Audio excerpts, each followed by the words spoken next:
তুমি ও মা, গরিবের ঘরে হাতির আগমন, কারণ কি? তারপর হাতে মিষ্টির কার্টুন, এটার মধ্যে কি রে? সরে গেল থেকে এটার মধ্যে কি থাকতে পারে তুই জানিস না? জানলে কি জিজ্ঞেস করতাম? এটার মধ্যে মাটি আছে। এটার মধ্যে মাটি আছে না, সেই মাটিকে গোল গোল করে মিষ্টি বানাইছি। হইছে এবার? আচ্ছা, তুই সব সময় আমার সাথে ঝগড়া করিস কেন বলতো?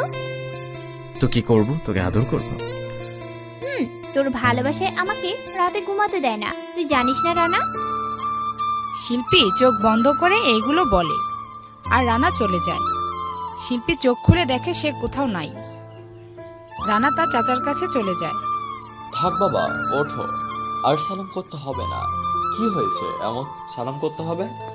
একটা খুশির খবর আছে চাচা। বলো বাবা, কি? মনে হয় বিয়ে শাদী করবে। তুই সবসময় ফালতু কথা কেন বলিস? তো কি হয়েছে সেটা বল। আমি আমাদের কলেজে ফার্স্ট হয়েছি, সবার সেরা। সত্যি বাবা? জি।